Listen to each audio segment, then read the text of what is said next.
Blog Talk Radio. Hello, everyone. Thanks for tuning in to Dr. Low Radio. You know me, I'm your host, Dr. Lauren Noel, naturopathic doctor. Thanks for listening to the show. And I was just looking at the ratings on iTunes for my show, and my heart was warming. Thank you guys for such the nice responses, the nice things that you've said about me. I really appreciate it. I'm glad you love the show. If you do love the show and you haven't left a comment or a rating, I'd love it if you go over there and show your support. You guys know me. I'm at drlaurennoel.com. We do shows every single week. I think we have like 54 shows now, something like that, and they just keep piling up. I don't even really think about it. Next thing I know, I got 50 shows under my belt. So you can listen to all the previous shows on the iTunes podcast directory. Just type in Dr. Low Radio, and you'll find all kinds of really great topics to educate yourselves about. I hear one of the things a lot of people like to do when they listen to the shows, they like to clean their house or work out, so you can listen to on your MP3 player and just get things done and learn in the meantime. So it's pretty cool. If you missed last week's show, it was called Natural Nutrition for Dogs and Cats. First time I've ever done a show on pet care, and I loved it. And it turned out this lady was all about the paleo diet, but just for dogs and cats. So really great. So tune into that show if you have any furry friends. You want to make sure they're really, really healthy, because you either pay now or you pay the vet later. So you choose. My dog is super healthy because I've taken a lot of her advice from her book, and strongly recommend it. So next week's show, just to give you a heads up, is JJ Virgin. She is the author of 6 Weeks to Sleeveless and Sexy. I love that lady. She's super sassy. She talks to you in her book like you're just sitting there having a drink with her at happy hour. So it's very easy to read. It's a great book. You want to read it before the show. You can hear all about it next week and then purchase it, of course. And tonight's show is all about weight loss and nutritional ketogenic diet. So it's with Jimmy Moore. He is the podcaster of the popular Live and Libido Low Carb show. He's also an author. And he's just a really, really great guy. I met him last year at the Ancestral Health Symposium after being Twitter friends and Facebook friends, and got to meet him in person, which is always so cool when you get to meet someone that you've been cyber friends with. And then got to see him again at the Low Carb Cruise a few months ago, and that was a blast. And then got to see him again in Boston for the last Ancestral Health Symposium. So really inspired by how much work he gets done. He's like super Mr. Efficient. I love it. And he's on the show. It's like 9 p.m. where he is. So this is like major dedication. So we'll try to make it, like a good kind of quick show so you can get to sleep, because I'm all about really getting that healthy sleep at nighttime. Got to practice what we preach here. So a little bit about Jimmy. Jimmy Moore is the man behind the uber popular Live and Libido Low Carb show brand, promoting the healthy benefits of low-carb living through his blog, YouTube videos, books, his annual low-carb cruise, which is so fun. You guys have to go next year if you missed it, the forum, and 3 top-rated iTunes Health podcasts that air 5 days a week. In 2004, he lost 108 pounds following the Atkins diet after weighing in at over 400 pounds. In the years that have followed, he's gained back some of the weight, but has always maintained a triple-digit weight loss. In May 2012, he embarked on an N=1, so that means one participant in the study, self-experiment of a concept called nutritional ketosis. And today is day 120 of that experiment, so I feel honored to have him on such an important day. Let's find out how he's been doing on this ambitious, very high-fat, moderate protein, very low-carb nutritional plan. So, Jimmy, thank you so much for being on the show. Welcome to Dr. Low Radio. Oh, I'm not asleep yet. Good morning. Hey. Yeah, I haven't taken my melatonin yet, so I'm good to go. Awesome. Well, I appreciate your dedication because it's late for you, right? Yeah, it's my pleasure. I'm just missing a little bit of time with my wife, but she's very benevolent. Yeah. Your wife is cool. She's a cool chick. She's a cool, I dig her. Cool chick daddy. Yeah. She is a cool chick. So, Jimmy, tell us, for my listeners, tell us a little bit about you, a little bit about your story. What got you to be the Live and Libido Low Carb awesome man that you are? Sure. So, before 2004, I was a mess, Lauren. I just absolutely 400 plus pounds on 3 prescription medications for high cholesterol, high blood pressure, and breathing issues, size 62-inch waist, 5XL shirts. I was a walking, ticking time bomb at the age of 32, really on a one-way ticket to an early grave. And thankfully, in December of 2003, my mother-in-law, speaking of my wife, my mother-in-law gave me Dr. Atkins' New Diet Revolution book. Now, she'd given me diet books over the years, Dr. Phil and all these really wacky diet books.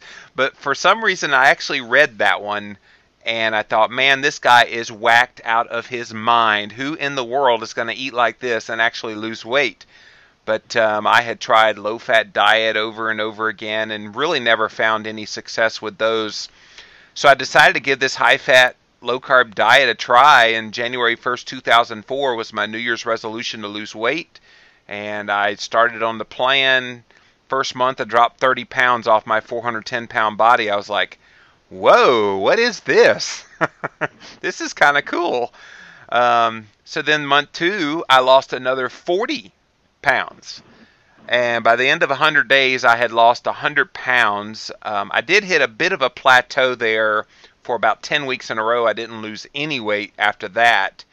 But I'd already lost 100 pounds. I was like, why am I going to be upset? Why would I stop this? Yeah, it's not working right this second, but something happened to drop those 100 pounds about, with this plan. So I'm going to stick with it.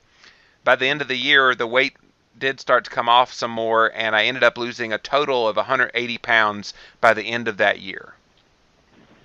So, as you can imagine, at the end of that year, the Atkins people had heard about my story, and they featured it on their website, and I started getting emails from around the world from different people, and they say, where's your website? And I'm like, I don't have a website. And then somebody said, well, you should start blogging. And I was like, what is a blog? This was 2005, so they weren't, I guess, as popular as they are now. And so I started the Live in La Vida Low Carb blog in April of 2005, and very quickly it got a lot of readers, and today it gets about 250,000 readers a month. Just very honored that people are impacted by what I write. I'm just some Joe Schmo that lost weight. That's really all I am. But hopefully I'm inspiring and educating and encouraging other people to do the same. And then you wrote your book, right? And then you got your own podcast. Well, yeah. So the year that I started my blog, I said, well, I'll start the blog to kind of promote a book about my weight loss. So I did a book. I don't even really want to promote the book because I'm probably going to rewrite it at some point. It was really horrible, Lauren. I was like, ugh. But I wanted to get the story out there because people were asking, how'd you do it, how'd you do it, how'd you do it? And I'm like, will you people leave me alone? I will write a book and you can read the book. But I did actually start a podcast. And it was funny because this guy came to me and he said, hey, I want to start a podcast, a group of people doing a podcast called the Health Hacks Podcast. I'm like, what's a podcast? I didn't know what this, in 2006, I didn't know what a podcast was. He said, well, if you talk half as good as you write, I want you on my show. And I was like, okay.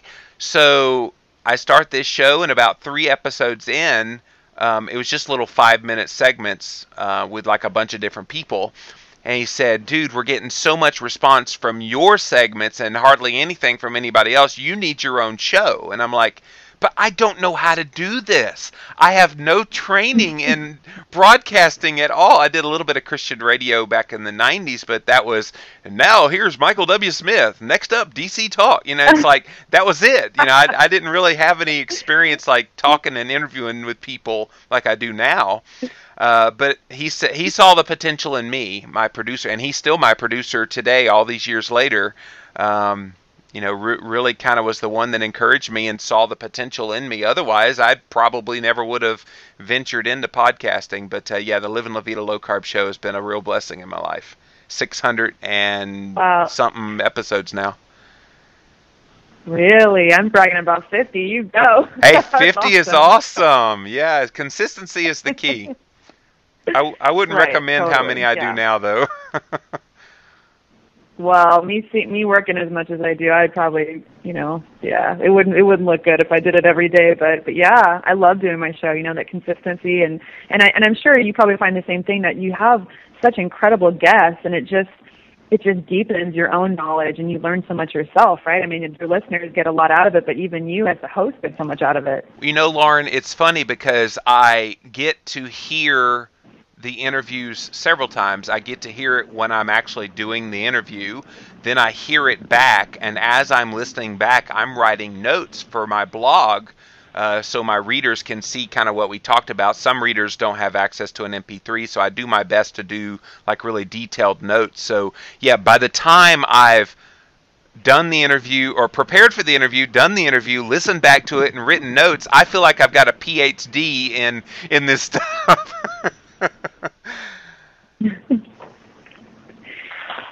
Hopefully your audio. Can you hear me, Jimmy? I'm here. Oh, okay, good. I don't know if it's my ear set, or my headset. You cut off for just the last couple of seconds, so can you just repeat the last thing? So how much you really learn, and it deepens your knowledge, right? Yeah. So I said I listen to it, I prepare for the interview, I do the interview, and then when I listen back to it, and I take copious notes and post those on my blog. I feel like I should get a PhD in nutrition with all the different things that I've learned over the years. But yeah, it's my pleasure and my honor to be able to do that. I've had to learn to back off though, because I was one of those people, Lauren, you know I'm very passionate about this, and I will basically put my nose to the ground and wear myself out. So I've had to learn to back off. So like the month that we went on the low-carb cruise, I got back, I took off that whole month. I didn't do anything when I got back. And so it's kind of a new perspective. Yeah. I credit Diane Sanfilippo and different ones encouraging me to just take it easy. So important. I actually have to put some of my patients on a restriction. I say you can only listen to one podcast a week because they come in like, "What about this podcast? What you say? But you had one, speaker say this and that." I'm like, "Stop." Just go with the treatment I've outlined for you, because you'll go nuts getting information from everywhere. Yes. So you got to be able to really balance your life out. So it's great that you take care of yourself now.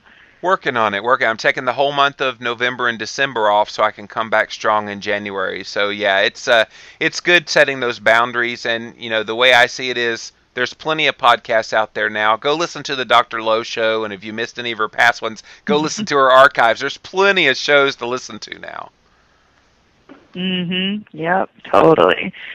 So you have embarked upon a relatively new journey with this nutritional ketosis. Now tell us a little bit about what that is. I know that people hear about ketosis like with Atkins, and sure. It's a little different, right? Nutritional ketosis is different. So people who aren't familiar, what's the difference? It is, and it's funny because ever since I started doing this, Lauren, I've had people, well, it just sounds like you're just doing Atkins. And I'm like, well, it's funny because Atkins can be nutritional ketosis, but not necessarily. The thing that we're doing here, and the idea sprung out of a series of books from Jeff Volek and Steve Finney, two of the premier low-carb researchers out there. They're two of the co-authors on the best-selling New Atkins for a New You book. And that was where they first used this phrase, nutritional ketosis, because for the longest time, we've heard out there in the mainstream ketosis, and people have confused that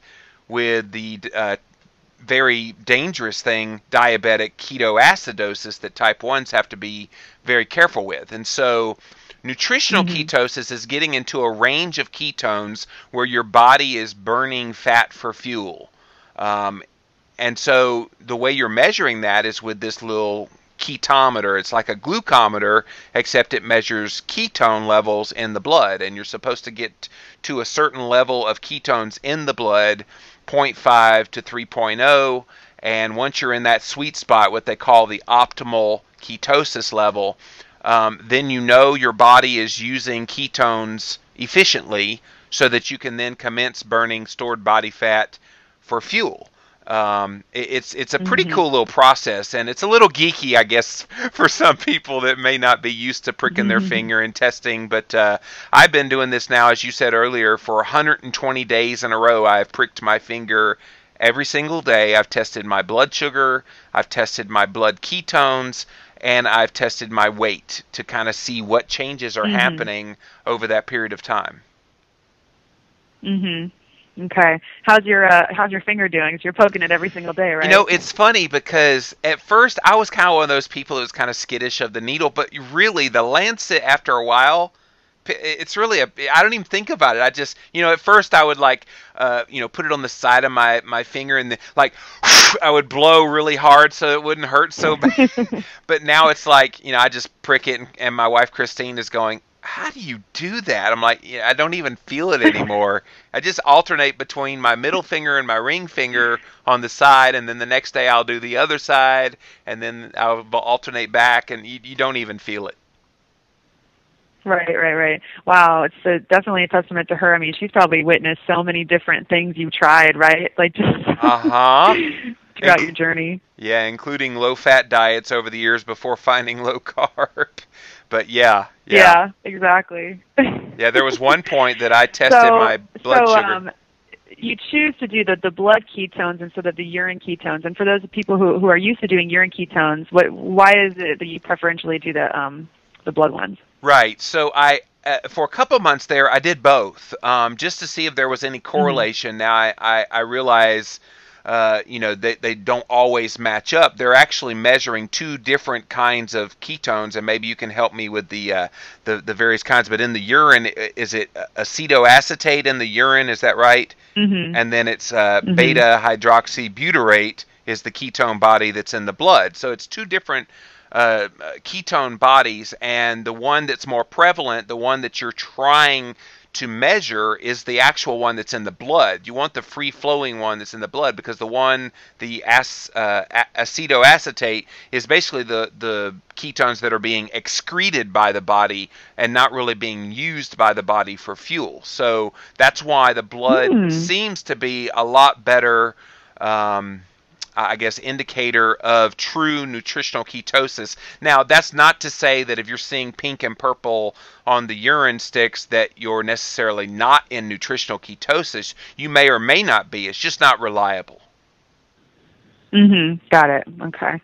Now, you kind of had to go through a lot to really get the right strip to use. So if people wanted to do this at home, where did you end up finding the best place to do that? Oh, you don't even want to know. I went around the world trying to find the problem. You did eBay. You went to like 8 different stores. Yes. Like that. Amazon, right? Yeah, it was crazy, Lauren, because this is not really something that's prevalent. This is kind of cutting edge. So people are really getting a scoop hearing this, because testing your blood ketones is so rare that the strips, there's just not a lot of demand. So when the demand is, I guess there's a lot of demand now, and so the prices are going up.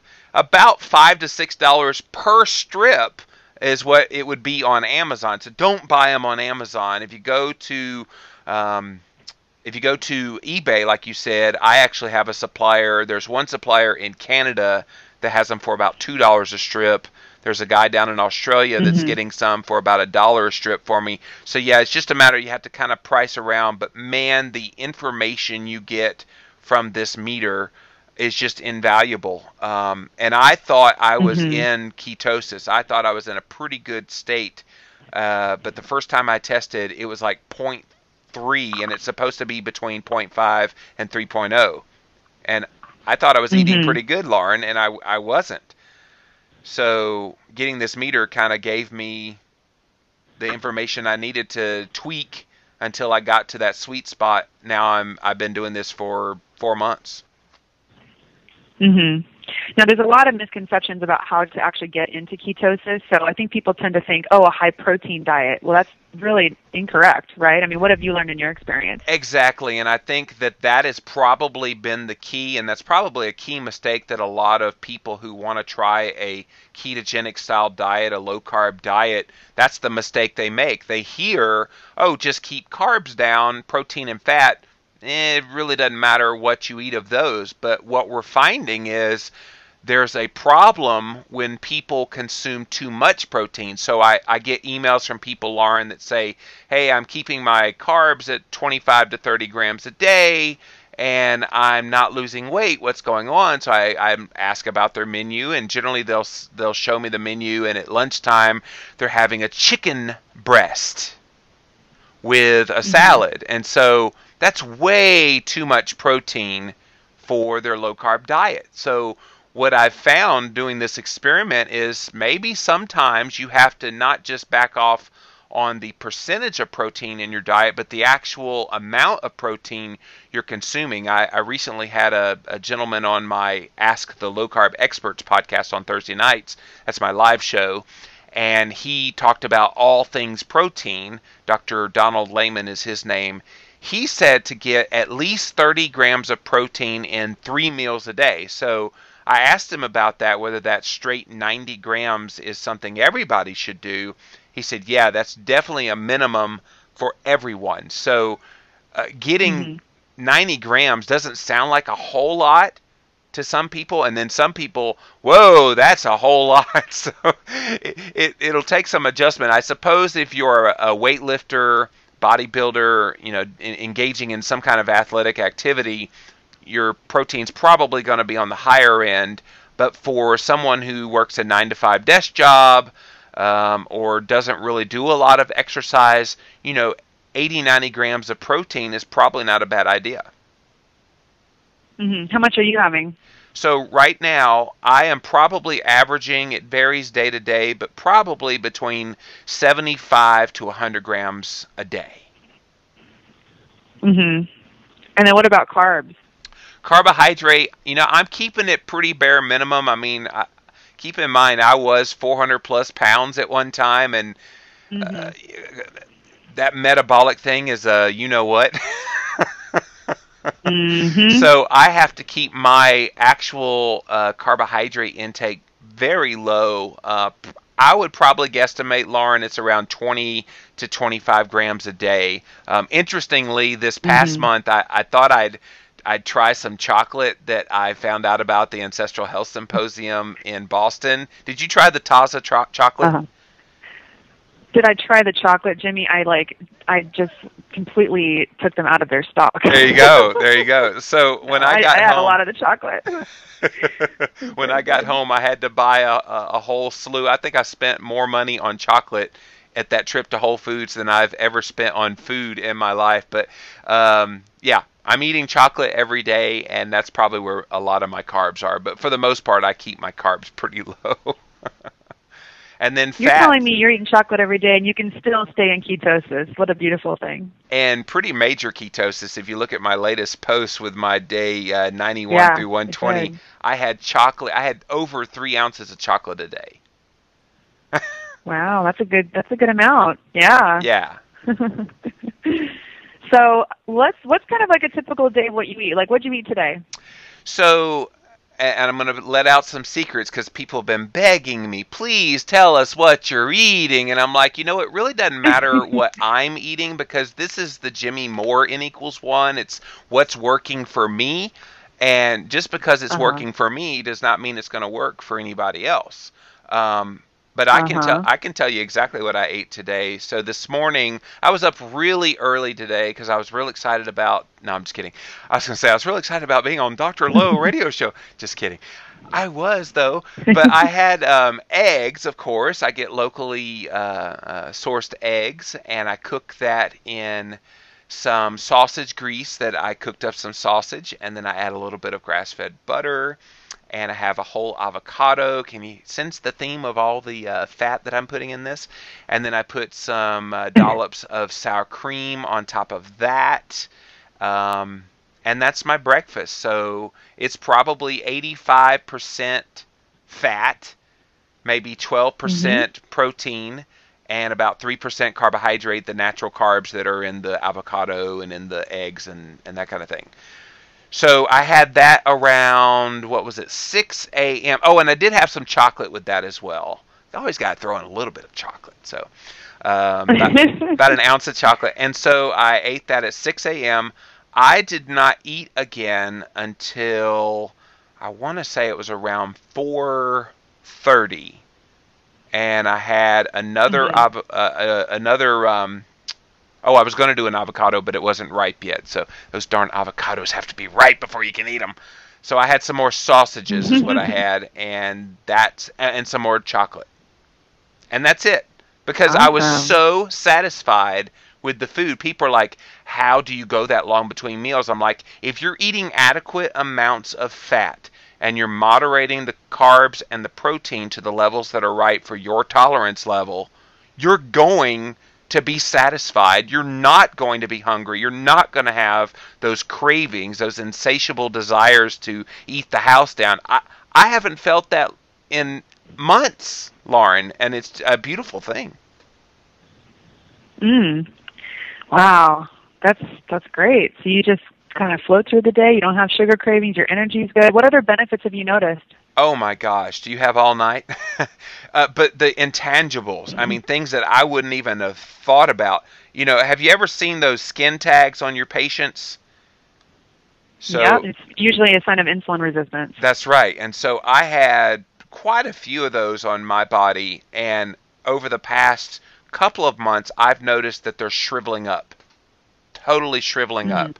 And I had a bad case of hemorrhoids for a long time. Those are completely gone. I've had skin. I am 40 years old, Dr. Lowe, and I still get pimples at this. I'm like, wait a minute. I thought when you got old, you're supposed to like not have pimples anymore. Well, I still get acne, but since starting nutritional ketosis, I have had very few outbreaks. I don't even have to use the skin treatment things that I don't have to use those anymore. Because it's clear. It's amazing. And I was having trouble sleeping prior to this, and I sleep very soundly throughout the night. We've already talked about the hunger and the craving control. I literally am spontaneously intermittent fasting. I mean, I can have that meal I described for you earlier and go 12 hours and not eat anything. And, I mean, that freaks people out. I go to the gym, and when's the last time you ate? Oh, you don't want to know the answer to that question.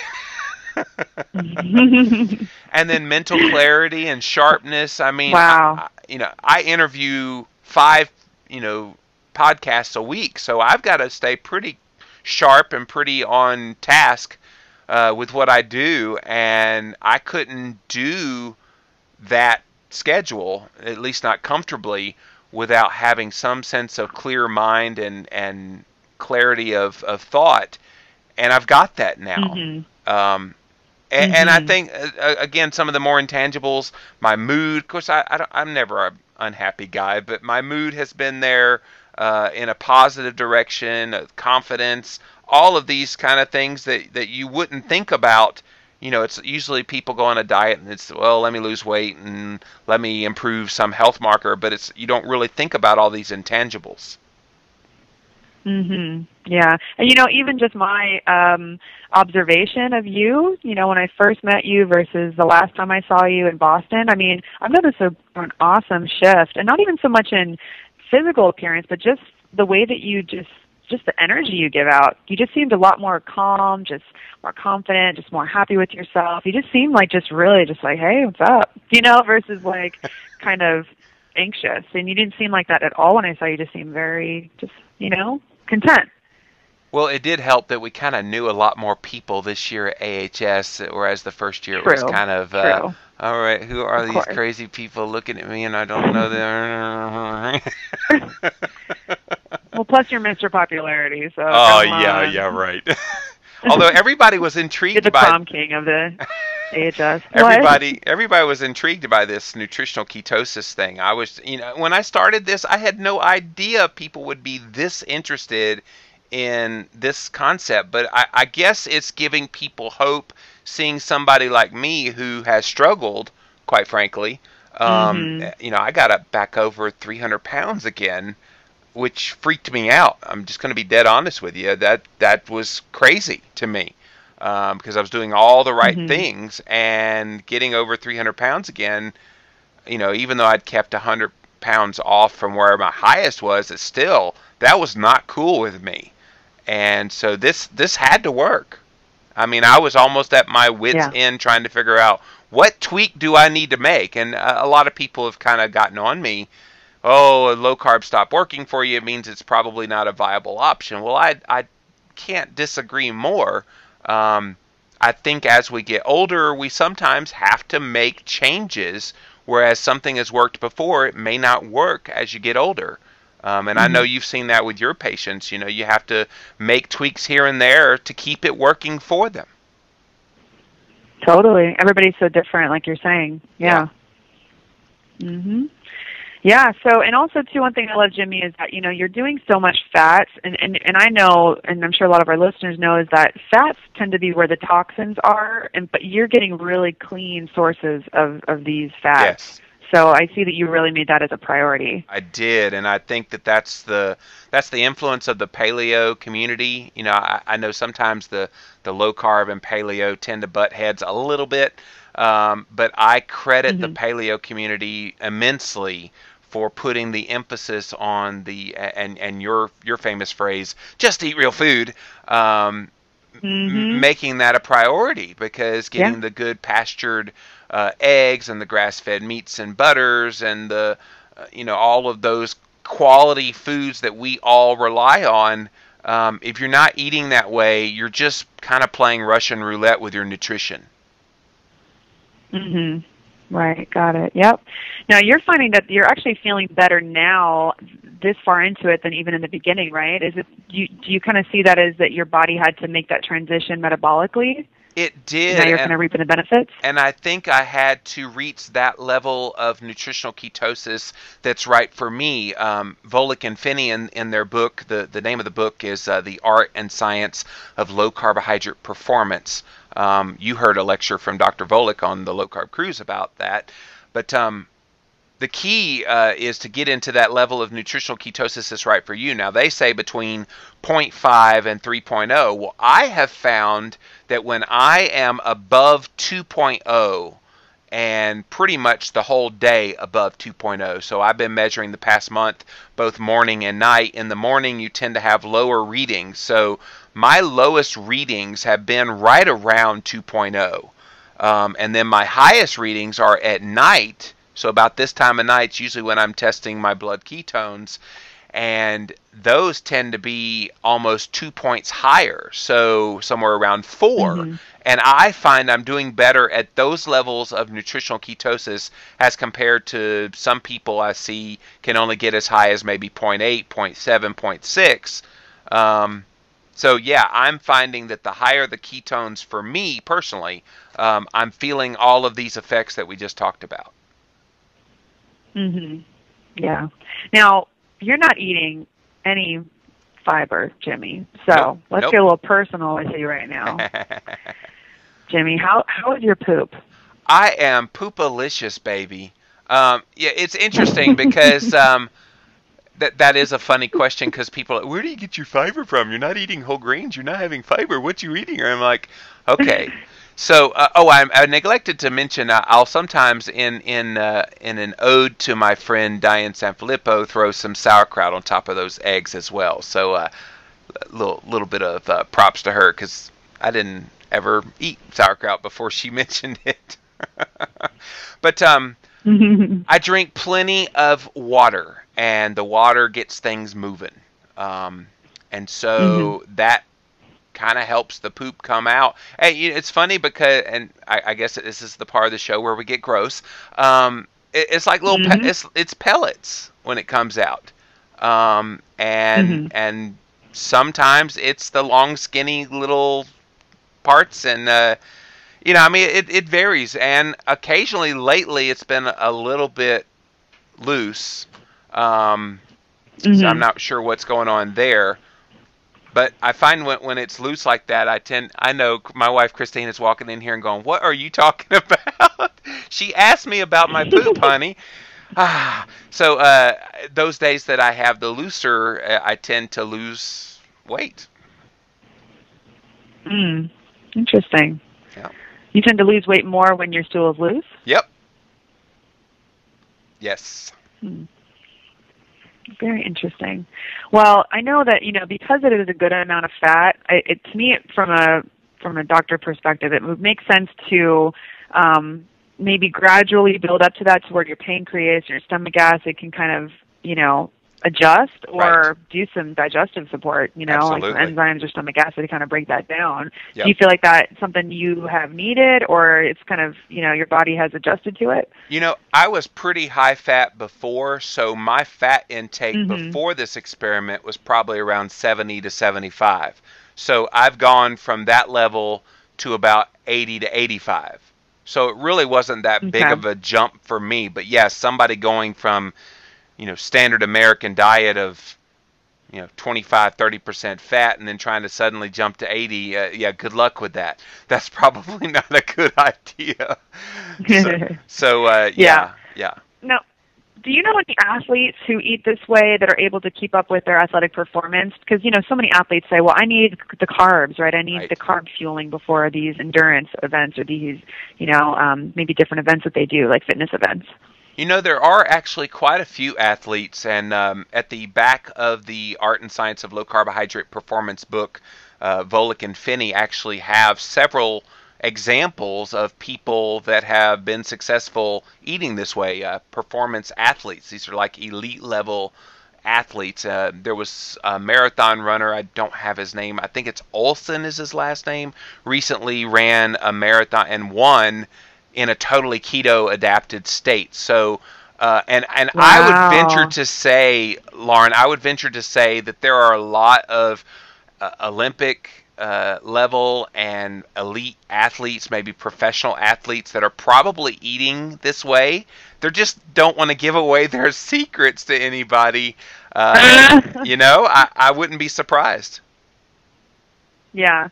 But the key is to be keto adapted, right? Yes. I mean, you can't change to this way of eating a week before an event. I mean, you No. have your metabolism has to shift. Right, and it can take an adaptation period of upwards of 2 to 4 weeks before you truly get into the Right. nutritional ketosis, so that you could then burn ketones and fat for fuel, and get off of glucose, which in the Volek and Finney book, they talk about that you have a carbohydrate store of maybe 2,000 calories in your body, whereas the fat stores, even on the most lean person, the fat stores that you can fuel your body with is 40,000 calories worth of energy. Pretty Wow. amazing. That is major power right there. Yes. Yeah. Wow, that's really cool. I didn't know that. For those of you who just tuned in, we are talking to Jimmy Moore of the popular Livin' La Vida Low Carb Show. We can open up the phone lines if anybody wants to ask a question, 818-495-6919. It's 818-495-6919. So, Jimmy, really changing the way your body has looked so substantially over the years. I mean, we get used to seeing our bodies a certain way, right? And we kind of identify with that. So how has that shifted your own image and just kind of the mindset that you have with weight loss? How has that been for you? It's funny, in 2004, when I lost the weight initially, of course, I was 410 pounds, and when I started at that weight, I thought I was probably 350, maybe 330. So I had a huge reality check right off the bat. 410, what the heck am I doing weighing over 400 pounds? Now I'm 6'3", I'm a tall guy, so I carried it well, but still, 400 pounds is 400 pounds. That's just unacceptable. So as I was losing weight, it's funny because you don't really think about it. You just start feeling more confident. You start having a brighter outlook on life. And maybe that's part of what you saw at AHS was, I started doing really well in this recent experiment and losing weight, and maybe some of the confidence that you don't know you have. Maybe you hide behind that a little bit as a shell. As you're putting weight on, you start to put a shell up. And then as the weight comes off, Right. the shell comes down. So, I'm almost down 50 pounds since the low-carb cruise. That's pretty motivating. That's pretty spiriting. That's something that people can hang their hats on and say, "Wow, that's an accomplishment." I'm not anywhere close to being done, but I know that the more I lose, the better I'll feel confidence-wise. But you know what, Lauren? For me, I'm over the weight loss part of it. I think weight loss is cool. Weight loss is a really neat side effect of eating a paleo or a low-carb style diet. to me, the much more important things are all those intangibles I talked about earlier, as well as keeping your health in order. And that's the one saving grace I've always been very grateful for throughout this whole process of me, gaining back some of the weight, was my health markers have all remained immaculate. I mean, my trigs have never gotten out of whack. My HDL has remained high.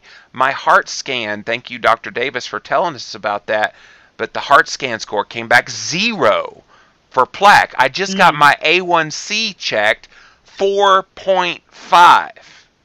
So, I mean, you got your hemoglobin A1C. Yeah, I saw that in your blog. That is incredible. I don't know if I've ever seen a hemoglobin A1C that good. That's incredible. I've had a lot of doctors, when I tweeted that, Lauren, they're like, no way. It must have been broken. Yeah. And I'm like, oh, come on, give me some props. I'm working hard. Yeah, very low do I see a hemoglobin A1C below a 5. So for those of you who aren't familiar, that's kind of like your blood sugar levels over the last 3 months. So we get to see how insulin sensitive you are. So the higher your hemoglobin A1C, the more insulin resistant you are, the higher your blood sugar has been. So for Jimmy here, it's looking pretty good. That's better than mine. So. Well, and a year ago when we tested it was 4.9 a year ago. So, you said it measures the last 3 months worth of blood sugar levels. Well, I've been doing this nutritional ketosis for 4 months. So here we are. It was 1 month in, and so, yeah, I totally credit the nutritional ketosis because, my blood sugar levels have been so steady the last month especially. It took me a little while to get them to steady out because they would be a little bit erratic early on, but this last month, it was right around 83 all day long. That is pretty. Yeah. Awesome. Now, do you see is this a diet, or can this be something that is a long-term way of life for you? And that's a good question because a lot of people say, well, you can't sustain this. I'm like, why wouldn't I sustain this? I have no cravings. I'm Mr. Sugarholic. I'm Mr. Sweet Tooth. I have no cravings at all. No hunger at all.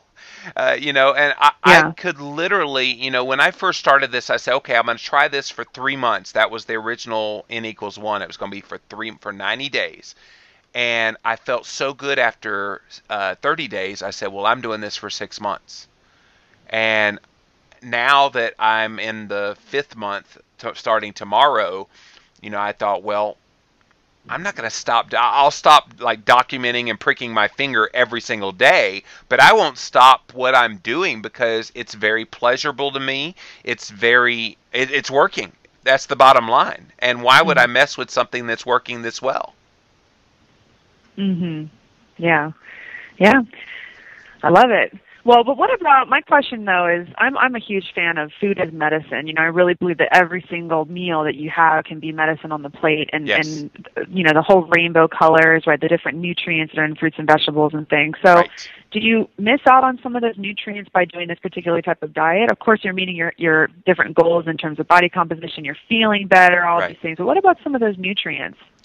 That's a great question too, Lauren. And I actually did early on try putting in some leafy greens and things like that. My problem too is I have high iron levels, so I had to avoid, my favorite leafy green is raw spinach. I could eat raw spinach forever and ever. Amen. I just love that stuff. But it's loaded with iron, and so I can't have, and so I've had to even back off on my beloved red meat as well. So it's kind of like back to that customization for the individual, and that's one reason I don't really want to share too much about my menus is, look, I've got other issues going on besides trying to get fat loss to commence and all these things to happen. I've got high iron levels I'm trying to bring down, and they are coming down, but it's a slow but sure thing. In fact, I need to go do another phlebotomy here soon to help get that in line. I've got protein in my urine. There's just different issues that I'm having to deal with that it's not really smart for people to try to mimic my exact diet and to try to get the same results that I'm getting. Find the results that will work for you. Now, your question of vegetables, I want to add back some vegetables into the diet. And, like I said, I'll occasionally throw in some cauliflower, some broccoli, or something like that. I'm definitely not eating safe starches, sorry, but but I'm getting the Mm-hmm. non-starchy vegetables, as much as I can, and seeing how I do. And Mm-hmm. certainly, I guess as I get closer to the weight that I want to be, I'll feel more comfortable in adding back things and not feeling like I'm messing up a good thing that's happening for me now. Yeah, kind of once you address the machinery, just kind of the root cause, that whole metabolic damage, right? Fixing Yes. that, then, okay, now you kind of press the reset button, you can add things in that really help to promote health, but maybe it just wasn't a good fit for you at the time. Exactly, and I get pretty good nutrition from supplementation as well. So I know not everybody in this community is a big fan of supplements, but I think a healthy mix of those quality foods that we've talked about with some key supplements, things like vitamin D3, definitely are going to help make my health as optimal as it can be. Love it. All right, we have a question from a Facebooker. This is from Dorothy. She said, I've been type 1 diabetic for 17 years, currently following a paleo lifestyle. Growing up, my doctors always enforced passing urine ketones was bad. My question is, as long as I'm not passing ketones due to high blood sugar and I'm passing ketones due to my paleo lifestyle, is this perfectly fine? My endocrinologists have always scared me about kidney damage relating to passing high levels of ketones. Well, from my perspective, and Jimmy, you can jump in, is that, I have friends who are type 1 diabetic, one in particular who has been doing this type of diet, and she's doing great. Her kidneys are doing great. There's quite a misconception that protein and ketones are hard on the kidneys. It's really not true. Most of the nitrogen from the protein is converted to urea in the liver, and it's excreted by the kidneys. This is a normal process. And the carbons are oxidized to carbon dioxide in water. And so the ketones are very beneficial for the body. There's a lot of research looking at that. The primary fuel for kidneys, for skeletal muscles, for heart. We know the brain can use it. So I wouldn't be worried about the kidney process, Dorothy. Now, of course, you want to run that past your primary care doctor, so this is not going to replace that, but it's just not always the case for people. So I haven't found it to be an issue for the type 1 diabetics. Jimmy, did you have any thoughts? Well, I would highly recommend she pick up a copy if she hasn't already read it yet, but Dr. Richard Bernstein's Diabetes Solution book, because he goes into great detail about all the things you just mentioned, Lauren, and why ketones, you want ketosis. I mean, obviously you don't want ketoacidosis, and Volek and Finney in their book talk about that level of ketones is like 10 times the level of ketones that you would produce from nutritional ketosis. So that's where a blood ketone meter would come in handy for a type 1 diabetic, because you'll know right away if you're getting close to that 10 times the level compared with the 1.0, 2.0 that would be nutritional ketosis. Awesome. Hopefully we answered your question, Dorothy, and call in if you have any additional follow-ups. Jimmy, you should be a doctor. You ever think of that? It's funny because people have said, well, you're like the everyman nutrition guy, but have you ever thought about maybe going to be a nutritionist, a dietitian, a doctor? And I kind of revel in the empowered patient role. Yeah, Because totally. I am just a Joe Schmo. I mean, people put me on a pedestal, but I am just a patient who lost weight on a low-carb diet, and now I'm trying to educate other people in the process. Really, that's nothing more, nothing less, and I never pretend to be anything more than that empowered patient who's hopefully inspiring and helping encourage other people to do the same with their own weight and health. So I guess to answer your question, no. I mean, it would be fun because I feel like I have such a knowledge base now that I could be a little bit ahead of the class in any nutrition, although the nutrition courses I'd have to hold my nose if I wanted to be an RD or something. Right. but the I know, medical could you would imagine? be neat. Oh, I could not imagine. No. Yeah, that would be rough. Probably a waste of time, right? Yeah. Yeah. All right, make sure this audio is still good. We've been having audio problems, but we're getting through it. Have you been able to hear me okay, Jim? I have heard you the whole time, yep. Okay, perfect. All right, awesome. Well, Jimmy, anything else I haven't really touched on? Anything else that would be great for our listeners to know? I mean, you're just such a awesome resource and inspiration. Thank you. Yeah, I mean, the bottom line is try it. You know, people are like, well, I don't know if this is going to work for me. I can't afford to buy strips and test I'm freaking out about the blood, testing my blood. You know, don't worry about all that stuff. My thing is this: stick with just eat real food. That's first rule number one. Just eat the real food. Mm-hmm. Stick to the quality sources of fats. Like you mentioned, you don't want the horrible fats. You want the good fats, and eat them.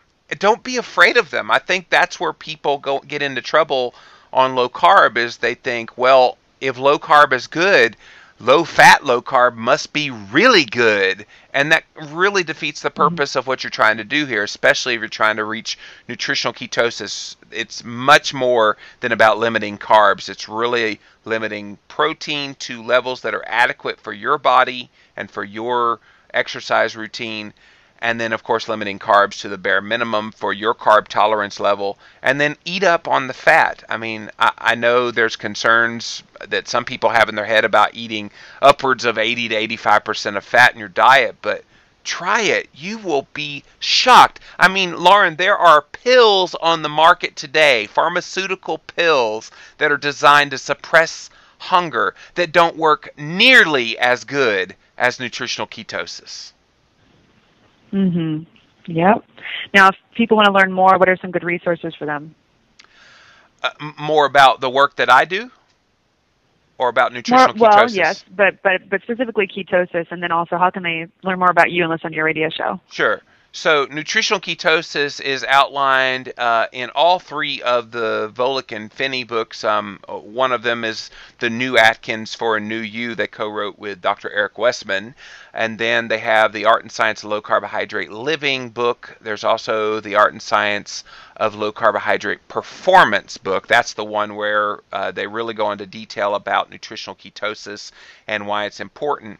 I also have done a series of blog posts on my blog, livinlavitalow-carb.com/blog, that if you click on the N=1 tab at the top, you'll see my 120 days worth of posts every 30 days. So basically it's 4 posts that have gone up now, where I have graphs and all the different things that have happened for me with this experiment. Almost 50 pounds lost in 4 months, which is unbelievable to me, Lauren.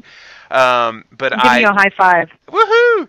And so, so that's how you can learn more about nutritional ketosis. As far as my work, I'm a busy boy. Monday, Tuesday, and Wednesday, I do a podcast called The Livin' La Vida Low Carb Show at thelivinlowcarbshow.com. Thursdays, I do a live radio show, kind of like Dr. Low, and it is called Ask the Low Carb Experts, where we bring on an expert guest. We talk about one singular subject, and we take questions and callers on that specific subject. And then on Fridays, we do a show called Low Carb Conversations with Jimmy Moore and Friends, where we have me and my co-host, dietitian Cassie. She's an RD who gets it. I know there's a few out there. Yeah. And so she's on as my co-host, and we invite on 2 people from the paleo or low carb communities to kind of talk about a lot of those health headlines that are out there, because there's some good ones, there's some bad ones, and we talk about all of them on that show. That's lowcarbconversations.com. And now I'm out of breath. Right. I love it. You are a busy boy. Do you take the time on the weekends to relax, Jimmy? You know, on the weekend is when I record the Low Carb Conversations podcast. But yeah, I pretty much, other than that, I chill on Saturday and Sunday because I work my tail off during the week. Okay, good. And I'm talking to wonderful. And make sure you're taking care of yourself. And I'm talking to wonderful people on Tuesday nights. It is Tuesday, right? Yeah, that's right. Tuesday nights around 10 p.m. Eastern. So there you go. Only for Dr. Lowe. There you go. Woohoo! Awesome, Jimmy. It's so fun. I feel like I'm just hanging out with you right now. I love that you came on the show. I love that you shared your story and your intimate details, and how poop-delicious you are, and it's awesome. You're an inspiration, and thank you for sharing that with all of us and having such a great blog and podcast, and keep it coming because there's people that are really benefited from you. So you do really great work, so thank you.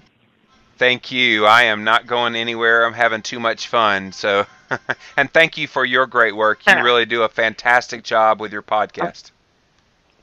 Well, thank you. I love doing it. So, all right, go to bed. Have a wonderful time, and we'll talk very soon. I am good. Night, Lauren. All right. Bye, Jimmy. Bye-bye. Muted. Oh, such an awesome guy. Thanks for listening, you guys.